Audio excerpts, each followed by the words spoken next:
저는 구글과 합하고의 장점을 활용해 여러분이 외국어를 더욱 쉽게 사용할 수 있도록 안내해드리기 위해 만들어진 여러분의 친구 구글 이지 합하고입니다. 안녕하세요. 인공지능을 활용한 생활번역 참 쉽다를 강의할 저는 문현정입니다. 생활 속에서 인공지능 번역을 보다 쉽게 하려고 하기 위해서는 먼저 인공지능, 인간, 그리고 언어의 상관관계를 이해하셔야 합니다. 인공지능 번역을 연구하는 제 친구 픽스가 인공지능 번역에 입문하시는 여러분에게 전달할 메시지가 있다고 합니다. 어떤 메시지인지 함께 귀 기울여 볼까요? 여러분, 안녕하세요. 저는 인공지능 픽스입니다. 만나서 반갑습니다. 인공지능 번역의 장점은 편리함, 신속함, 정확함이죠. 이 모두를 한 번에 얻기 위해선 인공지능인 저와 인간, 그리고 언어의 연결고리가 무엇인지 이해하셔야 합니다. 인간과 인공지능의 차이점은 무엇인지, 인공지능의 언어와 인간의 언어가 어떻게 다른지, 그리고 인공지능의 장점과 단점 정도는 정확히 알고 계셔야만 한 번의 영작, 편하게 독해가 가능한 구글 이지 합하고를 만날 수 있답니다. 인공지능 번역을 쉽게 활용하는데 기초가 되는 내용이니 지금부터 저의 말에 눈은 번쩍, 귀는 쫑긋 집중해주세요.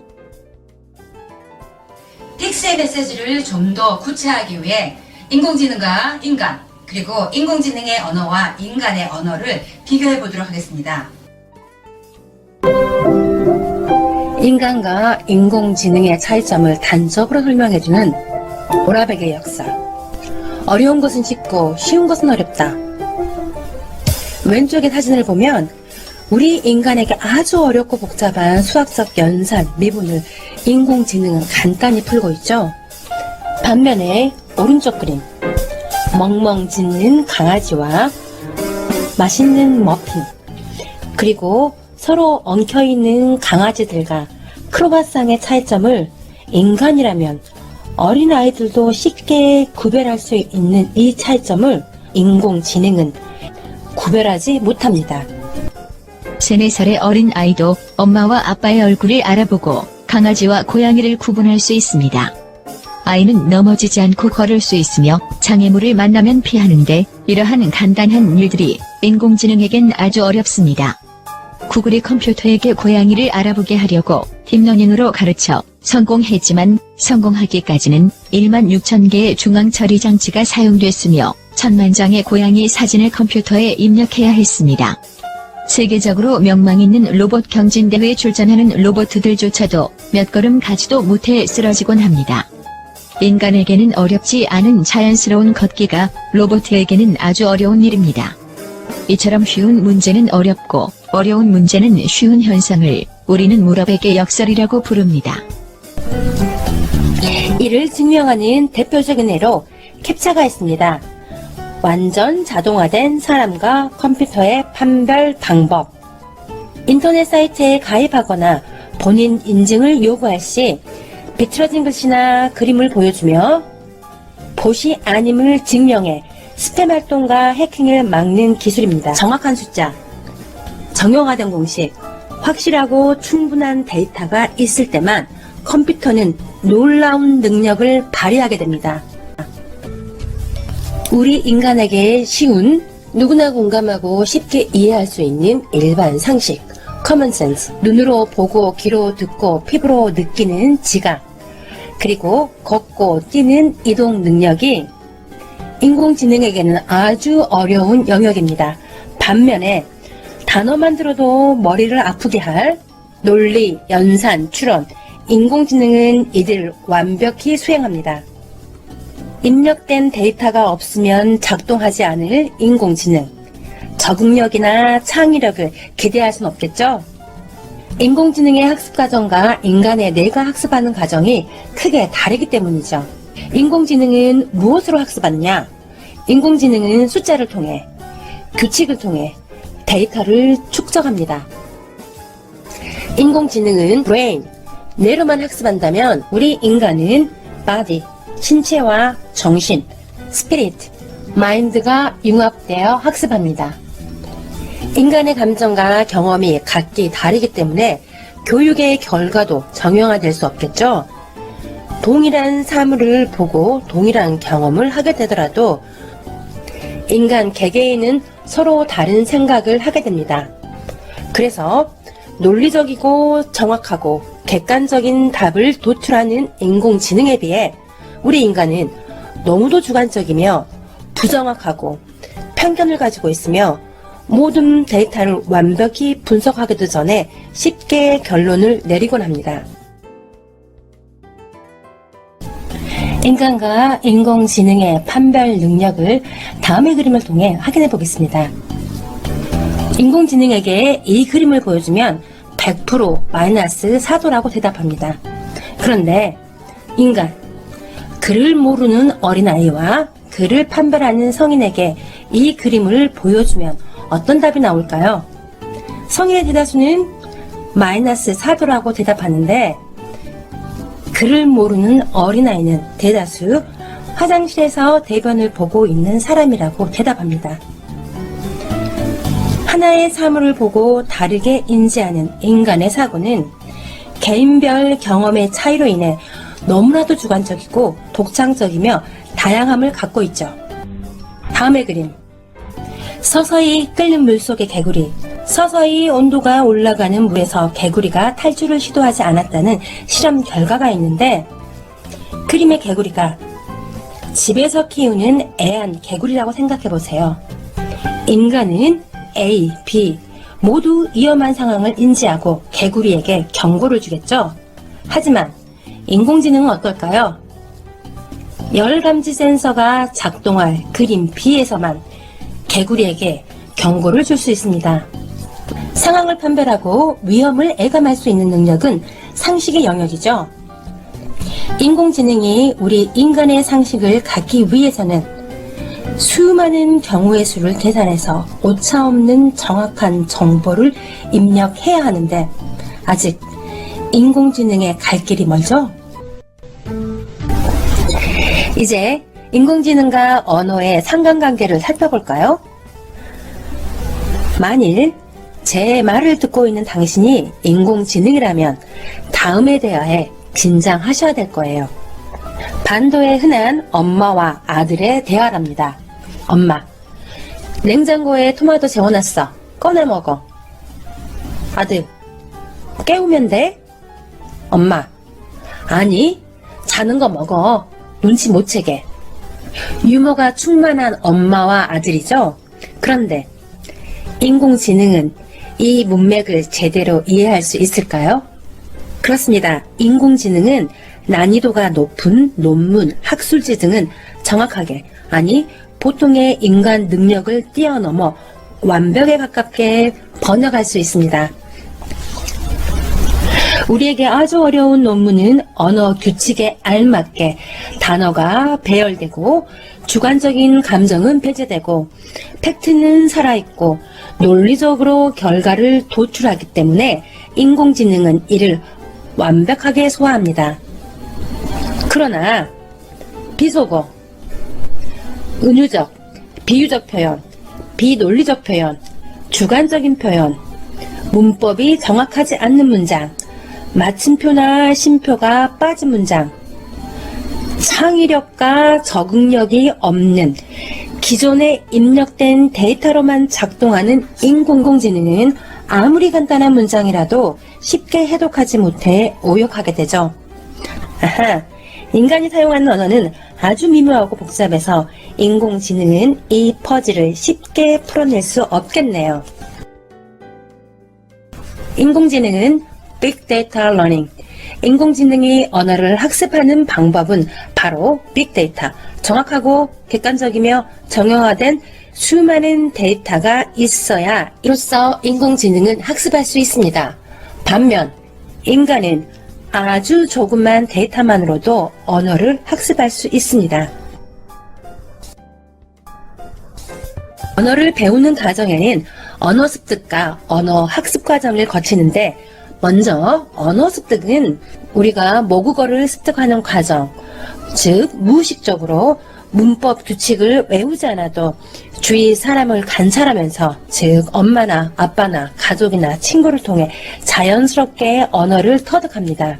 반면 언어 학습 방법은 애국어를 배우는 과정과 마찬가지로 의식적으로 문법 규칙을 외우고 외부로부터 가르침이 있어야 하며 학습 속도를 스스로 조절하지 못합니다. 바로 인공지능이 언어를 배우는 과정은 언어 습득이 아닌 언어 학습의 방법에 가깝죠. 우리가 성인이 돼 애국어를 배우게 되면 뉘앙스를 쉽게 파악하지 못하는 것처럼 인공지능도 인간 언어에 내재된 그 뜻을 제대로 파악하지 못하겠죠. 그래서 인공지능은 언어에서 인간을 완벽히 대신할 수 없습니다. 빅데이터 러닝과 스몰 데이터 러닝의 예를 살펴보자면, 인간에게 스카이블루, 하늘색을 물어보면 아주 쉽게 정답을 찾을 수 있습니다.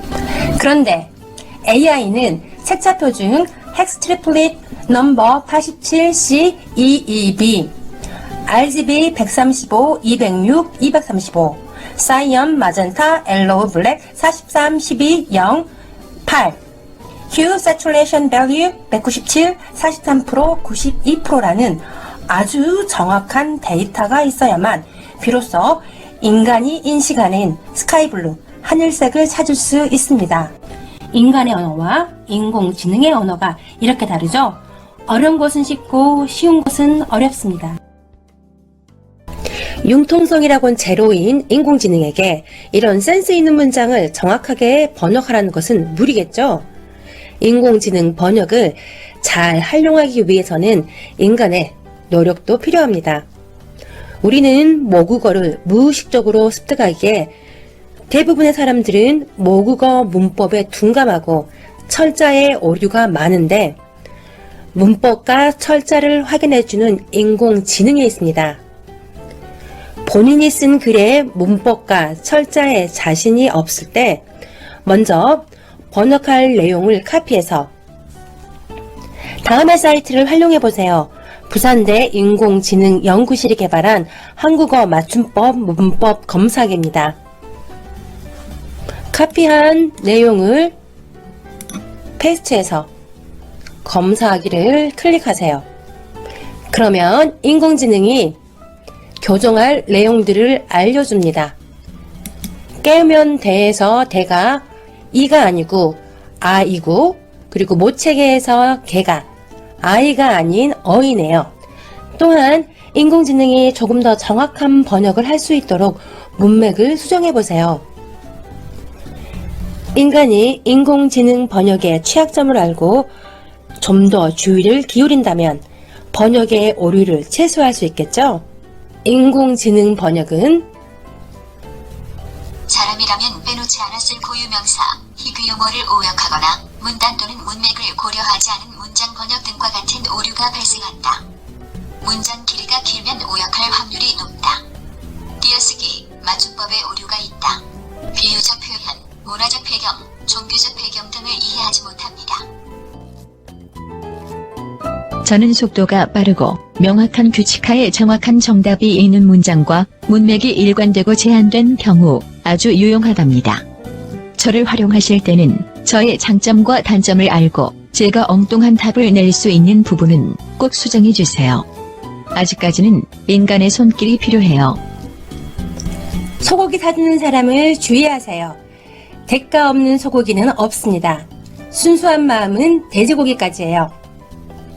어느 삼겹살집에 걸려있는 문구입니다. 어떤 의도로 타인에게 호의를 베푸는 것을 경고해주는 문구죠. 우린 이 문맥을 쉽게 파악할 수 있습니다. 우리에겐 상식이 있으니까요.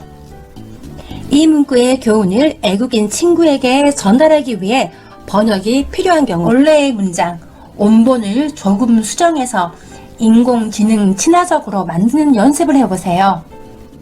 은유적, 비유적 표현은 인공지능에게는 아킬레스건 같은 존재예요.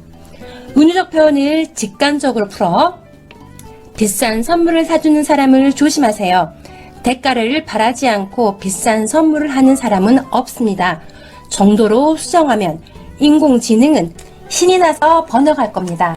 이제 언어가 습관과 사고 속에서 어떻게 표현되는지 실험을 통해 확인해 보겠습니다. 화면에 보이는 다리 사진을 각기 독일인과 스페인 사람들에게 보여주며 다리를 표현할 형용사를 적도록 했습니다. 일반적인 우리의 선입견으로는 독일은 근면, 성실하고 산업이 발달한 나라죠. 그래서 독일인들은 다리의 경제적, 효율적, 내구적, 건축적 측면을 먼저 생각할 거라고 쉽게 유추합니다. 스페인 사람들은 다소 요란하죠. 놀기 좋아하고 미술이 발달한 나라. 다리의 외관을 중요시해 아름답다, 고풍스럽다 등의 표현을 할 거라고 쉽게 유추합니다.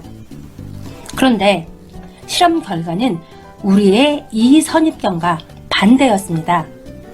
유럽 언어에는 동양 언어에서 볼 수 없는 언어적 성별 대명사가 있습니다. 독일어로 다리는 여성형, 스페인어로 다리는 남성형. 그러다 보니 대다수의 독일인들은 이 다리를 보고 아름답다, 우아하다 등의 여성과 매치되는 형용사를 찾게 되고, 스페인 사람들은 남성 성향의 형용사를 찾아 다리가 튼튼하다, 단단하다, 내구적이다 등으로 표현했습니다. 우리는 여기에서 언어와 생각의 흐름을 확인할 수 있는데, 여러분은 생각을 정리하고 글을 쓰거나 말을 하나요? 아니면 글을 쓰면서 말을 하면서 생각이 정리되는 건 아닐까요? 독일어로 다리는 여성형. 이 독일어를 영어로 대신하면 she, 문장이 she is로 시작하겠죠? 여러분도 한번 눈을 감고 실험해 보세요. she is 하면 떠오르는 것과 he is 하면 떠오르는 것을 비교해 보세요. she is로 시작하는 경우 무의식적으로 여성과 어울리는 단어가 떠오르고, he is로 시작하면 남성과 어울리는 단어가 나타나지 않나요? 우리는 글을 쓰고 말을 하면서 비로소 우리의 생각을 완성시키곤 합니다. 우리 인간의 의식과 언어는 이토록 미묘한 상관관계를 가지고 있습니다. 서양 언어와 동양 언어의 차이점 중 서양 언어는 명사를 중시하고 동양 언어는 동사를 중시하는 경향이 있습니다. 손님에게 차를 더 대접하기 위해 차를 더 드실래요를 짧게 영어로는 T로 표현하는데, 우리는 더 마실래요? 라고 표현하죠. 인공지능에게 번역을 의뢰하기 전 나의 언어 습관을 먼저 체크하는 것도 중요하겠죠. 인공지능은 빠르고 정확하지만 워낙 멍청해서 한국어를 모국어로 하는 나를 잘 이해하지 못합니다. 만일 평소에 명사나 목적어 등을 생략하는 습관이 있다면 멍청한 인공지능을 탓하지 말고 조금 더 정확한 데이터로 인공지능을 공략하세요. 포노사피엔스 정보, 문화, 지식 공유. 포노사피엔스 2020년 우리는 TV 대신 유튜브를, 신문 대신 스마트폰으로 오늘의 날씨를 확인하고 뉴스를 검색하고 원하는 정보를 찾으며 SNS를 통해 타인과 소통합니다. 외신 보도는 인공지능 신경망 기술 번역을 통해 실시간으로 한국어로 번역되어 지구 저편의 소식도 스마트폰 하나라면 손쉽게 받아들일 수 있습니다. 더 이상의 일반화, 정형화된 정보가 아닌 나의 취향에 알맞는 정보를 나의 의지로 선별할 수 있는 시대. 매스미디어가 아닌 1인 미디어를 통해 문화 콘텐츠를 공유하고 있죠. 해외 직구도 수수료 해결하는 인구가 증가하고 있습니다. 한 번도 가보지 못한 지구 저편의 언어를 인공지능을 통해 쉽게 활용할 수 있는 2020년. 이 강의에서는 인공지능 기반 번역 앱이 더 이상 낯선 매개체가 아닌 실생활에 좀 더 유용하게 활용할 수 있도록 인간과 인공지능 그리고 언어의 상관관계를 정리하였습니다. 구글 이지 파파고. 구글 이지 파파고는 한국어, 영어 등을 쉽고 효율적으로 번역하고 싶은 대학생, 직장인, 취업준비생, 성인 등을 대상으로 기획된 강의로 1원편에서는 언어와 인공지능에 대한 이해를 마스터하고 실전편에서는 노트북을 이용한 AI 번역 활용 및 수정법을 실습합니다. 구글 이지 파파고의 핵심 내용으로는 인공지능 번역의 특징을 이해하고 오역을 수정하는 과정을 이해하고 정확한 데이터를 입력하며 교정하는 방법입니다. 구글 이지 파파고를 통해 여러분은 인공지능 번역의 기본을 완성하고 인공지능 번역으로 독해 속도가 3배 이상 향상되며 단 10시간 투자만으로 타임지 독해가 가능해집니다. 구글 이지 파파고. 미래는 준비하는 자의 것이고 성공은 실천하는 자의 것이다.